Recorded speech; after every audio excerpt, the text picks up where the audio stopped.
এই মুহূর্তে আমার কাছে রয়েছে এসআইআর এর ফর্ম, সম্পূর্ণ ফর্ম ফিল আপ একদম স্টেপ বাই স্টেপ আপনাদেরকে আমি দেখিয়েছি, সেটা আপনাদেরকে ভিডিওতে দেখাবো।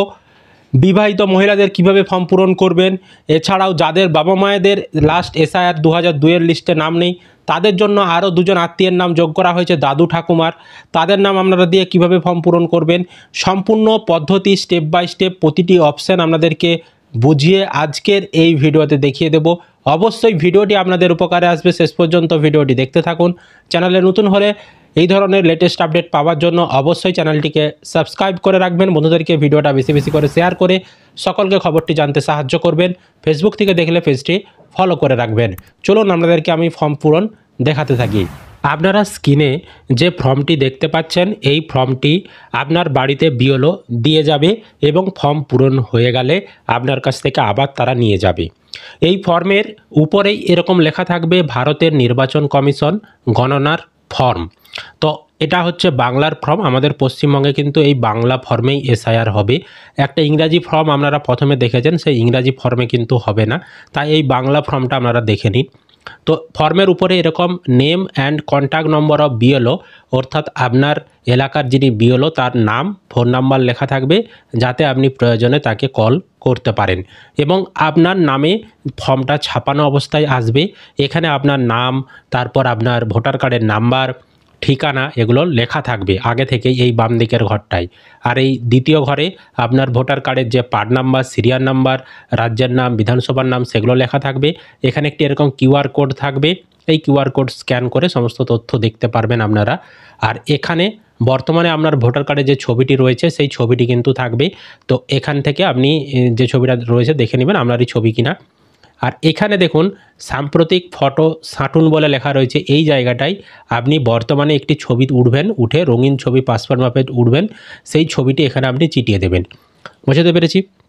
এর ফলে কী হবে, আপনার বাড়িতে যখন নতুন ভোটার কার্ড আসবে ফাইনাল ভোটার লিস্ট পাবলিক হওয়ার পর, তখন কিন্তু আপনি এখানে নতুন যে ছবিটি চেটাবেন সেই ছবিটাতেই নতুন ভোটার কার্ড হয়ে আপনার বাড়িতে আসবে। তারপর এবার আসি জন্ম তারিখ। তো এখানে তারিখ, মাস, বছর, এখানে আপনি এরকম তারিখ, মাস, বছর উল্লেখ করে দিবেন। আর চেষ্টা করবেন এই যে যখন আপনি তারিখগুলো লিখবেন বা মাসগুলো লিখবেন এগুলো ইংরাজিতে লেখার চেষ্টা করবেন, কারণ বাংলার 4 আর ইংরেজির 8 এগুলো কিন্তু গুলিয়ে যায়। সেই কারণে এই জায়গাটা যখন এই যে ডেট অফ বার্থ বা এই নাম্বারগুলো যখন লিখবেন চেষ্টা করবেন ইংরাজিতে লেখার। তারপর দেখুন আধার নাম্বার ঐচ্ছিক, মানে আপনি দিতেও পারেন নাও দিতে পারেন। এইখানে যিনি ফর্ম পূরণ করছেন তার আধার নাম্বারটা লিখতে হবে। আর উপরে যে জন্ম তারিখটা দিচ্ছেন সেটিও বর্তমানে 2025 সালে যে জন্ম তারিখ সেটা কিন্তু দিতে হবে। এই ঘরটা 2025 অনুযায়ী আপনাকে দিতে হবে। তারপর মোবাইল নাম্বার, আপনার মোবাইল নাম্বারটি লিখে দেবেন। আর যদি আপনার বাড়িতে একটাই মোবাইল নাম্বার থাকে তো আপনি একটি মোবাইল নাম্বারে দিতে পারেন, একটা মোবাইলে একাধিকজন ফর্ম পূরণ করতে পারে, কোনো সমস্যা নেই। জনে জনে যে নতুন মোবাইল নাম্বার লাগবে সেরকম কোনো ব্যাপার নয়। তো পুরো মোবাইল নাম্বারটা লিখে দেবেন। তো আমরা যেহেতু এগুলো পার্সোনাল ডিটেলস তাই লাস্টে 4টা সংখ্যা আমরা ক্রস দিয়ে দিয়েছি, কারণ ইউটিউবে এভাবে পার্সোনাল জিনিস দেখানো যায় না, এগুলো নিয়ম বিরুদ্ধ। সেই কারণে আমরা আধার নাম্বারেরও লাস্টে 4টা সংখ্যা ক্রস দিয়ে দিয়েছি। আপনারা যখন ফর্ম পূরণ করবেন পুরো আধার নাম্বারটাই লিখবেন, মোবাইল নাম্বারটাও পুরো লিখবেন। এখানে পিতা অথবা অভিভাবকের নাম, তো আপনার ভোটার কার্ডে বর্তমানে যার নাম লেখা থাকবে, পিতার নাম লেখা থাকলে পিতার নাম লিখবেন, বা অন্য অভিভাবকের নাম লেখা থাকলে সেটা লিখবেন। এছাড়াও যারা মেয়েরা ফর্ম পূরণ করবেন তাদের ক্ষেত্রে যদি পিতার নামের জায়গায় স্বামীর নাম লেখা থাকে তাহলে আপনি এখানে স্বামীর নামটা লিখে দেবেন। যার নাম লেখা থাকবে ভোটার কার্ডে সেরকম দেখে আপনি লিখে দেবেন। যদি পিতা থাকে পিতা লিখবেন, আর যদি অভিভাবক থাকে অভিভাবক লিখবেন, কোনো সমস্যা নেই। বা মেয়েরা কিন্তু তারা চাইলে তার পিতার নামও লিখতে পারে, স্বামীর নাম না লিখে তার পিতার নাম মানে বাপের বাড়ির বাবার নাম সেটাও চাইলে লিখতে পারে, কোনো সমস্যা নেই। তারপর দ্বিতীয় ঘরে বলেছে পিতার বা অভিভাবকের এপিক নাম্বার যদি থাকে, তো এখানে ভোটার কার্ডের নাম্বার যদি থেকে থাকে উপরে আপনি যার নাম লিখবেন, তো তার ভোটার কার্ডের নাম্বার থেকে থাকলে এখানে লিখবেন। আর অবশ্যই ভোটার কার্ডটির 2025-এ যেই ভোটার কার্ডের নাম্বার থাকবে সেই নাম্বারটা লিখতে হবে। তারপর মায়ের নাম আপনি এখানে লিখে দেবেন। তারপর মায়ের ভোটার কার্ডের নাম্বার যদি থাকে 2025 সালে সেই ভোটার কার্ডের নাম্বারটা লিখে দেবেন। তারপর স্বামী অথবা স্ত্রীর নাম, তো যাদের বিয়ে হয়ে গেছে তারা যখন ফর্ম পূরণ করবেন স্বামী ফর্ম পূরণ করলে স্ত্রীর নাম লিখতে হবে, স্ত্রী ফর্ম পূরণ করলে স্বামীর নাম লিখতে হবে। তারপর এখানে স্বামী অথবা স্ত্রীর এপিক নম্বর। তো স্বামী ফর্ম পূরণ করলে স্ত্রীর যদি ভোটার কার্ড হয়ে গিয়ে থাকে 2025 সালে তাহলে সেই ভোটার কার্ডের নাম্বারটা লিখে দেবে। আর স্ত্রী যখন ফর্ম পূরণ করবে তখন স্বামীর যদি ভোটার কার্ড হয়ে গিয়ে থাকে স্বামীর ভোটার কার্ডের নাম্বারটা লিখে দেবে। আর যাদের বিয়ে এখনও হয়নি তারা এই দুটো ঘর পূরণ করবেন না। এবার সবথেকে গুরুত্বপূর্ণ বিষয় হচ্ছে এই এসআইআরের ঘর, এই বাম দিক ডান দিক, এটা নিয়েই আপনাদের কনফিউশন হচ্ছে। আমি এই বিষয়টা আপনাদেরকে সহজভাবে বুঝিয়ে দিচ্ছি, আশা করি আপনারা সকলেই বুঝে যাবেন এবং নতুন যে নিয়ম চালু হয়েছে সেই নিয়ম অনুযায়ী আপনাদেরকে বোঝাবো। তো বাম দিকের ঘরটা হচ্ছে আপনার নিজের নাম যদি 2002 সালে যখন এসআইআর হয়েছিল সেই লিস্টে যদি থেকে থাকে তাহলে বাম দিকের ঘরটা আপনি পূরণ করবেন। আর যদি আপনার নাম 2002-এর ভোটার লিস্টে নেই তাহলে আপনার রিলেটিভ, আপনার বাবার নাম বা মায়ের নাম বা আপনার দাদুর নাম বা আপনার ঠাকুমার নাম, কারো যদি ভোটারের যে লিস্ট 2002-এর লিস্ট সেখানে যদি কারো নাম থেকে থাকে তাহলে আপনি দ্বিতীয় ঘরটা পূরণ করবেন। আর যদি আপনি দেখতে পাচ্ছেন কারোর নামই 2002-এর ভোটার লিস্টে নেই, আপনার বাবার বলুন, মায়ের বলুন, দাদুর বলুন, ঠাকুমার বলুন, কারোরই নেই, তাহলে আপনাকে কোনো ঘরই পূরণ করতে হবে না। ঠিক আছে? তো যদি আপনার নাম 2002-এর ভোটার লিস্টে থেকে থাকে তাহলে আপনি কিভাবে পূরণ করবেন? যদি আপনার নাম 2002-এর ভোটার লিস্টে থেকে থাকে তাহলে বাম দিকের ঘরটা পূরণ করতে হবে, ডান দিকের ঘরটা সেক্ষেত্রে পূরণ করার প্রয়োজন নেই। তো বাম দিকের ঘরটা যখন পূরণ করবেন এখানে নির্বাচকের নামে আপনার নামটাই লিখতে হবে। 2002-এর ভোটার লিস্টে যেমন নামের বানান থাকবে সেরকম দেখে দেখে লিখবেন। আর এই ঘরটা আপনি চাইলে বাংলাতেই পূরণ করবেন, নামগুলো বিশেষ করে। তার কারণ হচ্ছে 2002-এর ভোটার লিস্টে নামটা বাংলাতে লেখা রয়েছে, তাই সেখান থেকে আপনি বাংলা বানানটাই লিখে দেবেন। তারপর ভোটার কার্ডের যে এপিক নম্বর, 2002-এর ভোটার লিস্টে যেমন এপিক নাম্বার ভোটার কার্ডের নাম্বার লেখা রয়েছে সেরকমই লিখবেন। এখন হয়তো কারেকশন হয়ে গেছে, তো এখনেরটা লিখবেন না, 2002-এর যেরকম নাম্বার লেখা রয়েছে লিস্টে দেখবেন সেরকম লিখবেন। আর ভোটার কার্ডের নাম্বার অনেকের ফাঁকা রয়েছে, নাম্বার লেখা নেই 2002-এর লিস্টে, তো যাদের লেখা নেই তারা এখানে ফাঁকা ছেড়ে দিবেন, কোনো সমস্যা নেই। তারপর আত্মীয়ের নাম, তো 2002-এর ভোটার লিস্টে আপনার নামে পাশে আত্মীয়ের নামের ঘরে যার নাম লেখা রয়েছে তার নামটা আপনি এখানে লিখে দেবেন। তারপর সম্পর্কে কে হয় আপনার, যদি পিতা হয় পিতা, মাতা হলে মাতা, যেটা হবে সেটা লিখবেন। তারপর জেলা লিখবেন এখানে, তো আপনার জেলার নামটা কি সেটা আপনি এখানে লিখবেন। আর রাজ্যের নাম কি তখন 2025 সালে সেই অনুযায়ী আপনাকে জেলা কী ছিল লিখতে হবে, রাজ্য কী ছিল লিখতে হবে। আর বিধানসভা ক্ষেত্রের নাম কী ছিল সেটা লিখতে হবে। 2002-এর ভোটার লিস্টে উপরের দিকে লেখা রয়েছে, আমি একটু পরে দেখিয়ে দিচ্ছি বিধানসভা ক্ষেত্রের নাম আপনি কোথা থেকে পাবেন। তারপর বিধানসভা ক্ষেত্রের নাম্বার লিস্টের উপরেই লেখা রয়েছে, দেখে লিখতে হবে, সেটাও আমি দেখিয়ে দিচ্ছি কোথা থেকে পাবেন। অংশ নম্বর কত লিখতে হবে আর ক্রমিক নাম্বার কত লিখতে হবে। তো আমি এইগুলো কোথা থেকে পাবেন আমি একটা লিস্ট দেখিয়ে আপনাদেরকে বুঝিয়ে দিচ্ছি। দেখুন, এই মুহূর্তে আমি 2002 সালের একটি ভোটার লিস্ট খুলেছি। এখানে দেখতে পাচ্ছেন উপরেই লেখা রয়েছে 196 চন্দ্রকোনা বিধানসভা নির্বাচন ক্ষেত্র। তার মানে আমাদের বিধানসভা ক্ষেত্রের নাম কি না চন্দ্রকোনা, আমরা চন্দ্রকোনা লিখে দেব। আর আমাদের বিধানসভা ক্ষেত্রের নাম্বার কত, এখানে 196 লেখা রয়েছে, আমরা 196 লিখে দেব। আর দেখুন এখানে অংশ নম্বর 25, আমাদের অংশ নম্বর কত 25, আমরা সেখানে 25 লিখে দেব। আর সিরিয়াল নাম্বার কোনটা না আপনি যেটি হবেন, তো তার বাম দিকে দেখুন ক্রমিক নম্বরের ঘর রয়েছে, সেখানে যে নাম্বারটা লেখা থাকবে সেটা হচ্ছে আপনার সিরিয়াল নাম্বার বা ক্রমিক নাম্বার। তো এখানে যেটা হবেন সেই নাম্বারটা আপনি লিখে দেবেন। আর নির্বাচকের নাম, আপনার নাম দেখুন এখানে বাংলাতে লেখা রয়েছে, এখানে যেমন বানান লেখা থাকবে সেই ঘরে সেরকম লিখবেন। সম্পর্কের নামও দেখতে পাচ্ছেন লেখা রয়েছে, এখানে যেমন বানান থাকবে সেখানে লিখবেন।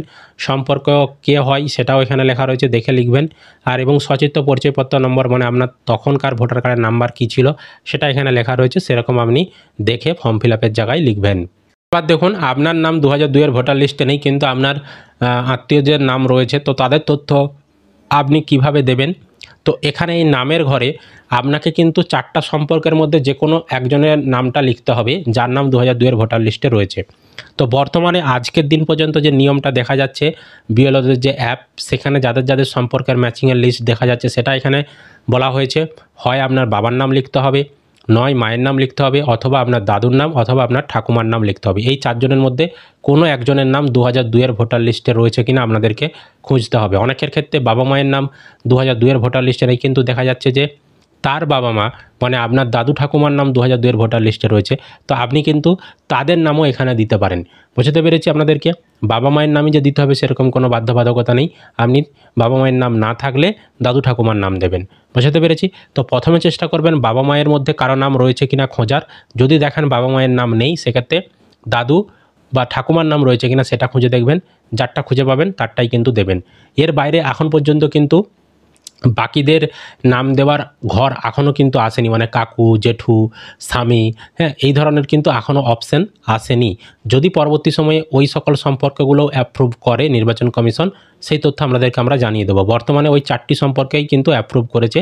তার মধ্যে যার নাম 2002-এর ভোটার লিস্টে রয়েছে তার নামটা এখানে লিখবেন। আমি ধরুন উদাহরণ দিয়ে বলছি, আপনার বাবার নাম 2002-এর ভোটার লিস্টে রয়েছে, তাহলে আপনাকে এখানে আপনার বাবার নামটা লিখতে হবে। বাবার এপিক কার্ডের নম্বর 2002-এর লিস্ট খুলে সেখানে যেমন ভোটার কার্ডের নাম্বার রয়েছে সেরকম লিখতে হবে। বাবার এখানে আত্মীয়ের নাম, তো বাবার আত্মীয় সেই লিস্টে কে ছিল 2002-এর লিস্টে দেখবেন, সেখানে তার যদি বাবা থেকে থাকে তাহলে তার বাবার নামটা এখানে লিখতে হবে, মানে আপনার সম্পর্কে দাদু হচ্ছে। তো সেখানে লিস্টে যেমন থাকবে সেই লিস্টে আত্মীয়ের নামটা যেমন থাকবে সেরকম লিখবেন, এবং লিস্টে সম্পর্কে যেমন থাকবে সেটা লিখবেন, মানে পিতা হচ্ছে সেখানে পিতার লেখা ছিল। তারপর জেলা কি আপনার, তৎকালীন জেলা কি ছিল আপনার 2002-এর যখন লিস্টটার তখন যে ভোট দিতেন আপনারা, তখন যে জেলা সেই জেলার নামটা লিখবেন। এই জেলাটা আলাদাও হতে পারে, অন্য যে কোনো জেলাই হতে পারে, কোনো সমস্যা নেই। রাজ্যের নাম কী ছিল তখন সেটাও আপনি লিখবেন। যদি অন্য রাজ্যে থেকে থাকে তো আপনি অন্য রাজ্যেরই নাম লিখবেন, কোনো সমস্যা নেই। পশ্চিমবঙ্গ হলে পশ্চিমবঙ্গ লিখবেন। আর বিধানসভা ক্ষেত্রের নাম কি লিস্ট থেকে দেখবেন, বিধানসভা ক্ষেত্রের নম্বর কত, অংশ নম্বর কত, ক্রমিক সংখ্যা কত, সেটা আপনাদেরকে লিস্ট থেকে দেখতে হবে। বোঝাতে পেরেছি? তো এই জায়গাটাই কনফিউশন ছিল আমাদের। এবার ধরুন আপনার বাবা মা কারো নাম নেই, দাদুর নাম রয়েছে 2002-এর লিস্টে, তাহলে এখানে আপনাকে দাদুর নাম লিখতে হতো, এবং দাদুর যে এপিক কার্ডের নাম্বার সেই 2002-এর লিস্ট সেখান থেকে দেখে সেই ভোটার কার্ডের নাম্বারটা লিখতে হতো। এবার দাদুর কে আত্মীয় সেখানে ছিল দেখতে হবে লিস্টে, দাদুর আত্মীয় ধরুন দাদুর বাবা ছিল কিনা, তাহলে যেরকম ছিল আত্মীয়ের নামের ঘরে সেই নামটা লিখতে হবে লিস্ট থেকে দেখে। সম্পর্ক কি লিখতে হবে, জেলা, রাজ্যের নাম, বিধানসভার নাম লিখতে হবে। বুঝতে পেরেছি? আপনাদেরকে একদম সহজ করে দিয়েছে নিয়ম। বাবা মায়ের না থাকলেও হবে, দাদু ঠাকুমার যদি থেকে থাকে তাদের নাম আপনি দিয়ে এখানে রিলেশনশিপে দিতে পারেন। আর যাদের বিয়ে হয়ে গেছে তাদের ক্ষেত্রে ধরুন যাদের বিয়ে হয়ে গেছে তার যে বাপের বাড়ির বাবা মা, তার যদি 2002-এর ভোটার লিস্টে নাম থেকে থাকে তাহলে বাপের বাড়ির বাবা মায়ের তথ্য এখানে দেবেন। এবার দেখা যাচ্ছে বাপের বাড়ির বাবা মায়েরও নেই 2002-এর ভোটার লিস্টে নাম, তাহলে বাপের বাড়ির যে বাবা মা তার ধরুন বাবার রয়েছে কিনা দেখবেন, মানে আপনার দাদু ঠাকুমার বাপের বাড়ির সম্পর্কে সেখানে দেখবেন রয়েছে কিনা নাম, তাদের নাম, তো তাদের নামও আপনি দিতে পারেন। বুঝতে পেরেছি আপনাদেরকে? তারপর নিচে দেখুন এখানে সই করার জায়গা রয়েছে, এখানে সই করে দেবেন, যিনি ফর্মটা পূরণ করবেন তাকে সই করতে হবে। আর এখানে আপনার বাড়ির কোনো সদস্য যদি বাইরে কাজ করে থাকে তার হয়ে বাড়ির অন্য কোনো সদস্য তারাও কিন্তু ফর্ম পূরণ করে দিতে পারে। এবং যখন তিনি ফর্ম পূরণ করবেন সম্পর্কে তিনি কে হন, কার হয়ে ফর্মটা পূরণ করছেন, ধরুন ছেলে বাইরে কাজ করে, বাড়িতে বাবা মা রয়েছে, বাবা আপনার হয়ে ফর্ম পূরণ করছে ছেলের ফর্মটা, তাহলে এখানে সই করার পর এখানে যেহেতু তার বাবা ফর্ম পূরণ করছে বা পিতা বলে উল্লেখ করতে হবে বা ফাদার বলে উল্লেখ করতে হবে, এবং তারিখ কিন্তু দিতে হবে। ঠিক আছে, এভাবে আপনি এখানে সই করে দেবেন। আর নিচে এখানে বিএলওর স্বাক্ষর, যিনি আপনার কাছ থেকে ফর্মটা নেবেন তিনি এখানে সই করে আপনার কাছ থেকে ফর্মটা নিয়ে চলে যাবেন। ঠিক আছে, আর যখন আপনি ফর্ম পূরণ করবেন কোনো কাগজ আপনাদেরকে জমা করতে হবে না। ড্রাফট ভোটার লিস্ট পাবলিক হওয়ার পর আপনার বাড়িতে নোটিশ আসলে তখনই আপনাদেরকে অরিজিনাল কাগজ নিয়ে যেতে হবে, তখনই কাগজ জমা করতে হবে। তার আগে ফর্ম পূরণ করে যখন জমা করবেন তার সঙ্গে কোনো কাগজ আপনাদেরকে জমা করতে হবে না। আশা করি আপনাদেরকে আমি ভিডিওটি বোঝাতে পেরেছি।